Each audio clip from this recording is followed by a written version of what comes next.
me vinieron a ver por una entrevista recordando a los primeros inmigrantes. Y yo le dije, no, tienen que buscar a alguna persona de mayor edad para que les cuente. Y muy sueltamente me dijeron, por eso te vinimos a ver a vos. Cuando me di vuelta para atrás, me di cuenta que tenían razón. Ya los de la década de 30 somos viejos, o los mayores, también así. Voy a empezar lógicamente por mi niñez, que transcurrió en el campo, ya del otro lado del meridiano, la parte de la Pampa, y yo digo siempre que me crié en el campo cazando cachirlas, ya casi una especie de extinción. Fui a la escuela rural hasta 4º grado, y ahí en la escuela rural siempre tenemos los recuerdos del mejor maestro o la mejor maestra y la peor. En aquel entonces era muy común que todos los maestros rurales, no sé, acá en la ciudad, eran puntanos. Así que en una colonia, la colonia Clara en la que fui yo, tenía por nombre y por apellido, lo va a decir todo. Tránsito era su nombre y Sombra era su apellido. Cuando nos portábamos mal, lógicamente recurría al puntero o a la tiza, que tenía una puntería infernal. Ahora, no se nos hubiera ocurrido nunca decir a nuestros padres que el maestro nos pegó con él o nos tiró con la tiza, porque la respuesta hubiera sido seguro, por algo será, por algo te lo hicieron. Lógicamente, hoy lo más común es que vayan los padres y agredan al maestro. Pero también tengo el recuerdo de mi querida maestra, cosa que algo llevamos todos desde niños, el recuerdo de mi querida maestra. Y esta era doña Carmen Caballo, que en paz descanse, que ella tenía la otra colonia. También de mi niña recuerdo cuando venía la época de la cosecha y los más chicos teníamos que avisar a nuestros padres cuando venía el inspector, llamémoslo así, de la IEVI, organización que venía a controlar cuántas bolsas de trigo se cosechaba, y entonces se escondían algunas bolsas debajo de la cama para poder evadirlo. También era el trabajo de los chicos. Luego, lógicamente, vino la adolescencia, las reuniones en cada colonia donde estaban las escuelas, había un salón y nos reuníamos ahí. Teníamos también nuestro disjockey en aquel momento, a nuestra manera. En nuestra colonia teníamos una de las familias Fritz que tocaba la verdulera, que seguramente todos los que están acá, o casi todos la recuerdan. Teníamos el cantor melódico que cantaba boleros, y que ya las chicas estaban todas esperándolo, que era Greco Golbán, y después con un simple tarrito o un fuentón, un tacho, hacía de batería. Y también nos íbamos a la madrugada, como suelen ir los chicos ahora, pero sin tomar cerveza, porque teníamos que estar a las 5 de la mañana en el corral haciendo tambo. Cuando vine acá ya a Rivera definitivamente, trabajé, los que me conocen, trabajé de mecánico, de camionero, pude llegar a lo que llegué. Y también están los recuerdos lindos cuando ingresé a la institución. Y mis recuerdos van a que yo entré como operador, hice una anécdota, entonces estaba de novio, y ser operador era un puesto muy importante. Y Reina en aquel entonces se vanagloriaba, decía, mi novio trabaja en el cine. Claro, yo estaba arriba en la casilla pasando la película. Estábamos en aquel entonces con corriente continua, eso era el cine, abajo había algunas butacas todavía, la casilla estaba allá, se salía para el patio, con corriente continua. Cuando la película, empezamos en blanco y negro, mi maestro fue don Moisés Roywood, que en paz descanse, y vaya mi recuerdo también para los que me acompañaron y estuvieron conmigo muchos años en la casilla, que me perdonan algunos si me olvido, pero Rani, Lucit, el padre de Mirta, también que padre descanse, Lobato, Regueira, Repeti, y unos cuantos más que lamentablemente, cuando miro para atrás, tenían razón cuando me vinieron a entrevistar. Empezamos cuando decía que estábamos con la película de corriente continua, teníamos que estar atentos al oído, porque cuando bajaba la tensión, parecía que estábamos comiendo papa fría, salía la voz. Cuando nos acordábamos, porque estábamos entusiasmados mirando la película, empezaban los silbidos en la sala. Entonces corríamos la resistencia y salía bla bla bla bla bla bla bla. Otra vez silbido, teníamos que sentar ahí.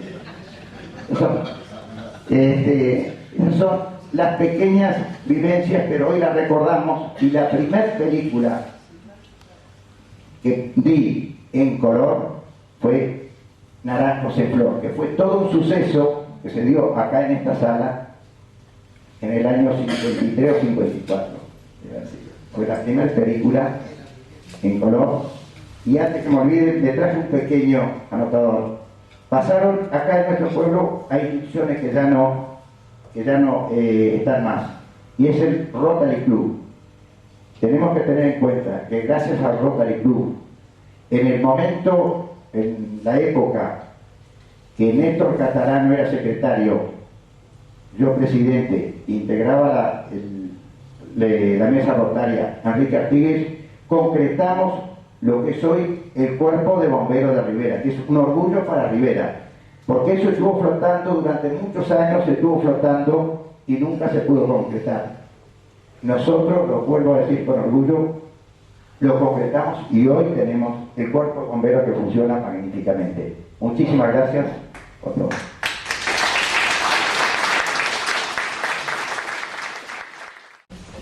Buenas tardes.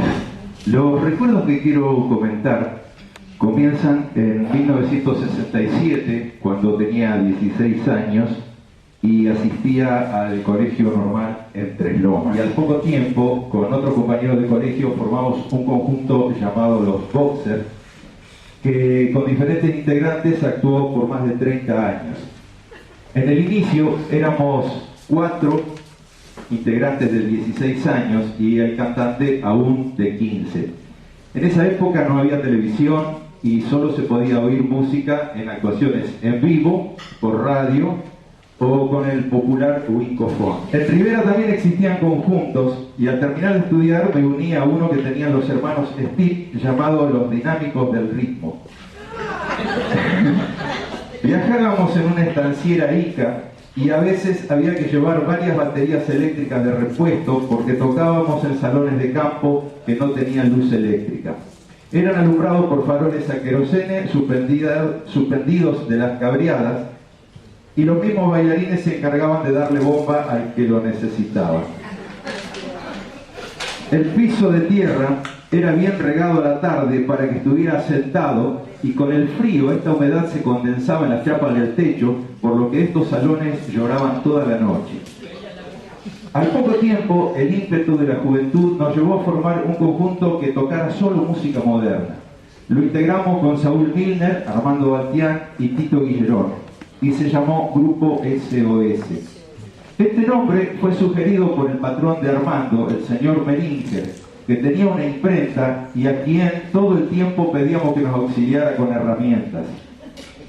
Nada podía detener nuestro entusiasmo. Teníamos 18 años y para resolver la compra de instrumentos acudimos al señor Antonio Lapacó, quien, sentado detrás de su escritorio, oyó nuestro pedido y sin preguntarnos cómo lo devolveríamos, nos prestó 100.000 pesos.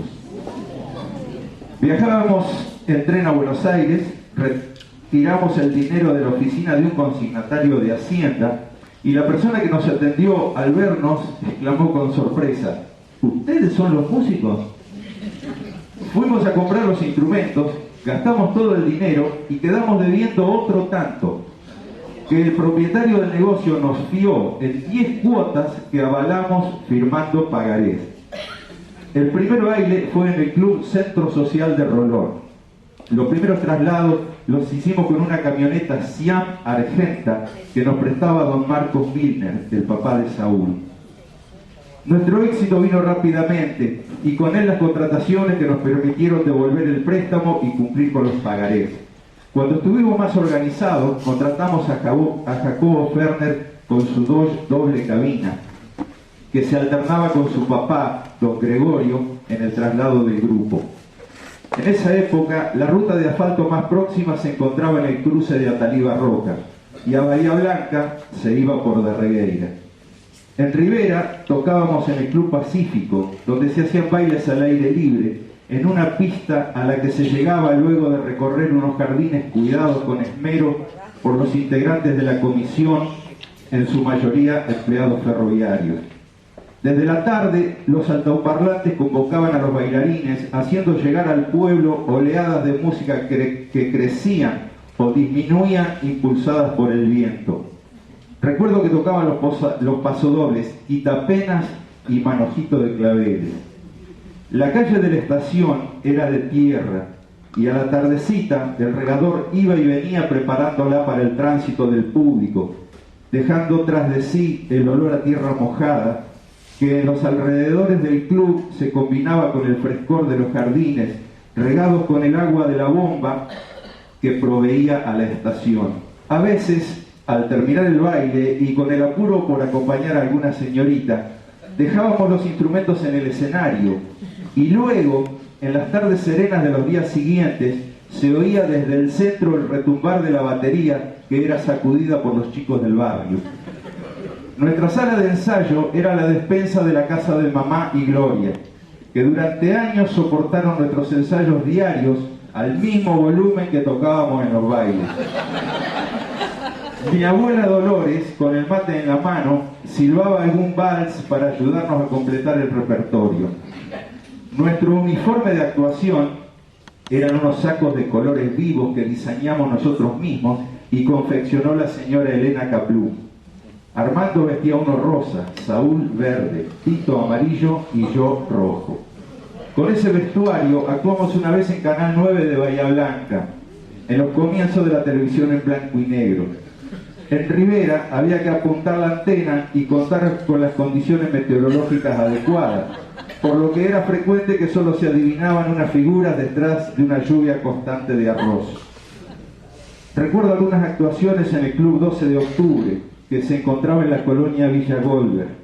En especial, uno realizado un 24 de mayo, al que asistieron cerca de 500 personas.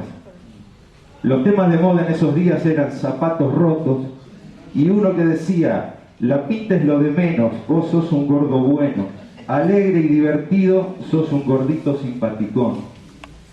La característica de estos bailes era que reunían a toda la familia en una actividad común. Los varones invitaban a las chicas a bailar mediante una seña llamada cabeceo. Y luego se acercaban a la mesa para acompañarla a la pista. Y el galanteo y eventual romance ocurrían ante la vista de los padres. A veces las parejas se formaban con muchachos de otros pueblos, por lo que era frecuente que algunos padres transportaran a las chicas a los bailes de la zona. Recuerdo algunos de estos viajes épicos desafiando los charcos al volante de la estanciera de Cacho Ramírez, en la que Alicia acompañaba a Lilian y a sus amigas.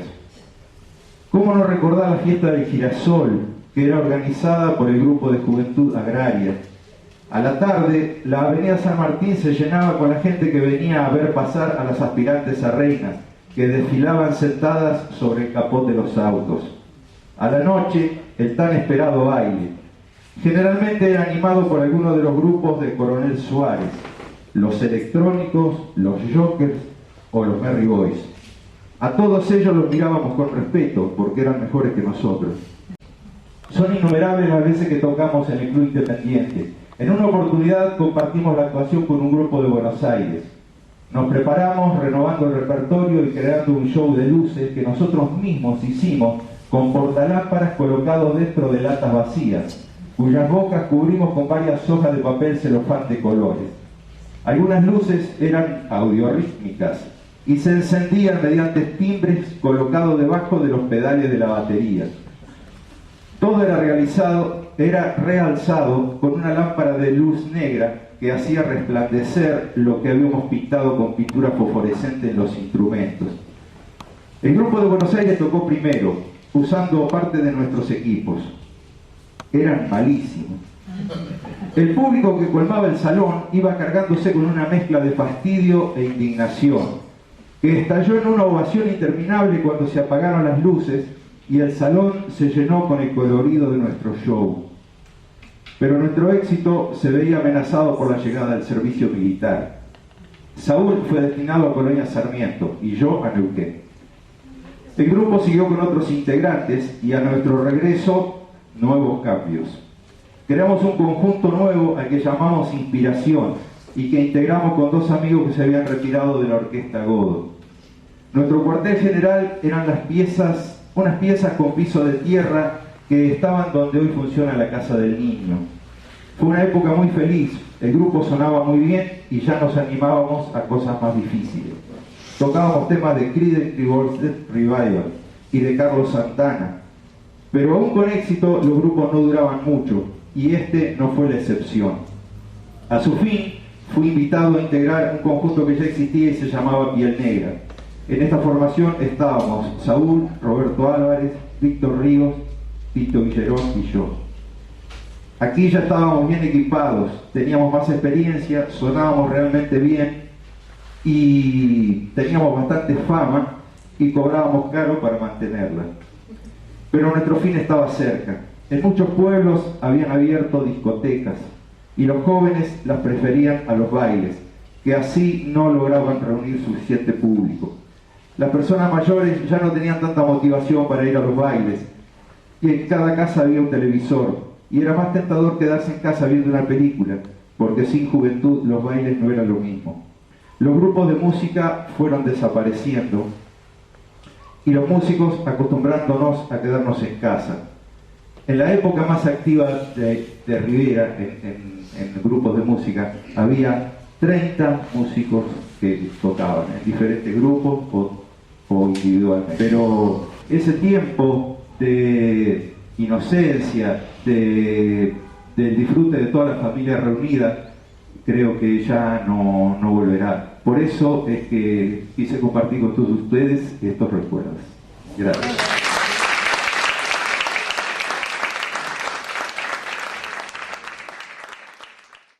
Yo me voy a referir a mi infancia. Nosotros la recordamos con mucho cariño, con mucha nostalgia, y nosotros nos damos cuenta, cuando los vemos jugar a nuestros chicos, o mejor dicho, no jugar a nuestros chicos, qué diferencia hay.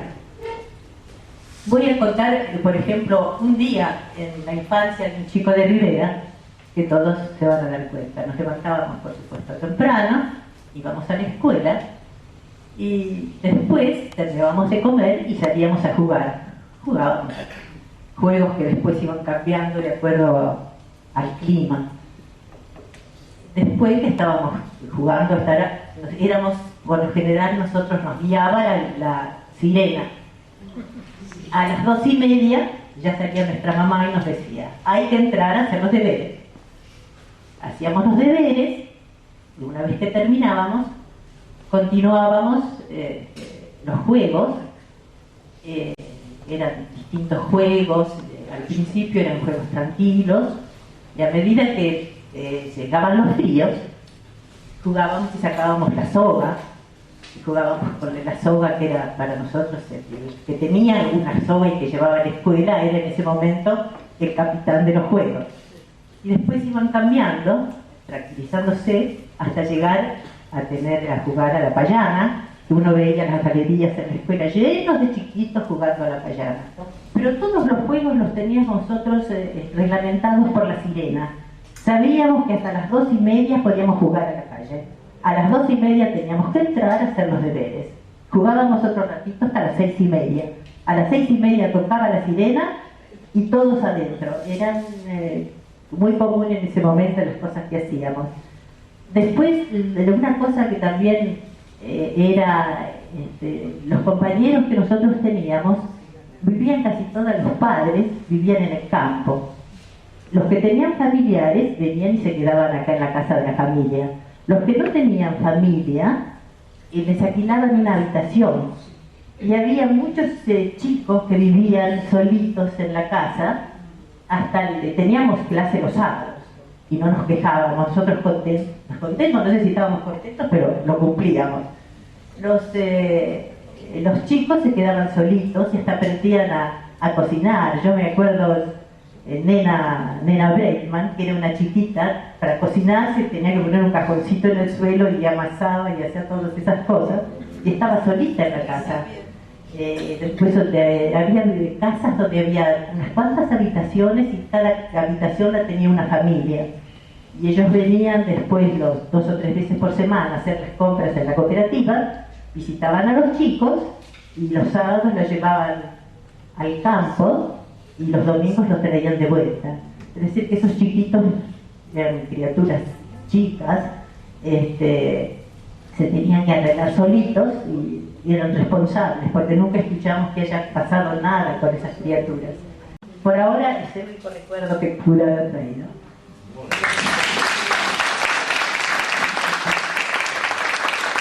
Mi primer recuerdo de Rivera es cuando llegamos en el tren, cuando venimos de Alemania, nos bajamos y entramos a la oficina de la Yiddish Colonización, que estaba donde hoy está Lucino. Y yo pregunté a mi mamá, ¿esta es nuestra casa? Y ella dijo, no. Bueno, después me di cuenta que esto no era nuestra casa, que era muy distinto. Y este fue mi primer recuerdo de Rivera, ¿no? Bueno, yo me crié en el campo, nosotros veníamos de otras latitudes, y lo primero que hacíamos en el campo fue crear la Juventud Veneziani, donde nos reuníamos, los pocos que éramos, durante varios años. Hacíamos los famosos bailes de la colonia Veneziani, que no sé si algunos acá se acuerdan, pero eran famosos. Teníamos siempre muchísima gente, trabajamos mucho también en esto con el entusiasmo mismo que tiene la juventud, y llegamos a tener llegamos a tener un salón, pero también teníamos música, teníamos un aparato que era en aquel momento el último grito de la moda, lo único se ponía el disco y había que dar vuelta todavía para que siga andando, porque si no se paraba, ¿no? Bueno, yo no preparé nada, confío en mi memoria nada más. Creo que la vida de cada uno se inicia cuando uno llega al mundo, y bueno, mis padres me trajeron al mundo, hijos de inmigrantes, todos, porque mis abuelos todos fueron inmigrantes, y no llegué en Rivera, yo llegué en la ciudad de Ayacucho, provincia de Buenos Aires. Mi padre era ferroviario y viajaba continuamente, así que de Ayacucho nos trasladamos a Bucal, una ciudad que hace unos años conocí. No hay nadie, antes no había y ahora tampoco, es Punta del Riez, y de ahí nos dirigimos a la ciudad de Massa. En Massa yo tenía 5 años y no pude ir al colegio, porque en aquella época al colegio había que ir cuando había lugar, no había lugar y entonces no pude ir. Como consecuencia de eso mi papá pidió un traslado y nos vinimos a Rivera, donde realmente comienza mi historia. Aquí pasé todos los años de mi vida, son ya como 60, ¿cierto? Ya ni los cuento tampoco. Por supuesto que aquí hice la escuela primaria, la secundaria, hice de todo en Rivera, fui vendedor de diarios de París, ahí conocí a mucha gente de campo, principalmente a toda la colonia alemana. Yo era el que hacía la lista de los diarios alemanes, el Tageblatt, y empecé a conocer a todos, realmente a toda su familia, porque lo de Freining era un lugar bastante popular. Ahí se hablaba, se conversaba de la familia, se hablaba en alemán, Yo no entendía nada, pero participaba. Y bueno, llegué a vender diarios en el tren, porque Freire me mandaba a vender diarios en el tren. Y a vender diarios y revistas. Algunos nuevos, otros viejos, porque había que vender. Total, el tren arrancaba y se iba. Así que hice de todo un poco. Bueno, después también trabajé en el campo, con mi familia, siempre en los años en los cuales estuve en la escuela secundaria. Fui la segunda promoción del Instituto de Rivera, o sea que recuerdo todo, digamos, toda esa pelea para lograr tener una escuela secundaria en Rivera. Terminé el secundario y estuve 6 años en La Plata, donde me recibí de veterinario. Y realmente ahí sí comienza, como uno dice, la verdadera historia de cada uno, porque vine a Rivera, muy mal año, 62, hacía no sé cuánto que no llovía, y bueno, pero no me fui, seguí y despacio pude volver otra vez a conocer a la gente del campo, porque era mi trabajo. Después, lógicamente, eso me permitió estar al frente como docente primero y como director después de la Escuela Agropecuaria, que evidentemente fue lo que más, lo que más le prendió a uno, porque a mí me parece que después de haber pasado los años que pasé entre la gente del campo, siempre me preocupó la educación de lo que iba a venir en el campo. Y bueno, no me equivoqué en eso. Yo creo que había que tener, creía en aquel momento que había que tener una escuela agropecuaria muy fuerte, porque me parecía, y no me equivocaba, que los tiempos que veía iban cambiando y que no íbamos a poder cambiar el campo si no cambiábamos la mentalidad de la gente. Yo, de cualquier manera, quiero decirles que lo más importante de cada uno es cómo ha vivido en el pueblo donde está. Y me siento muy orgulloso de haber vivido en Rivera.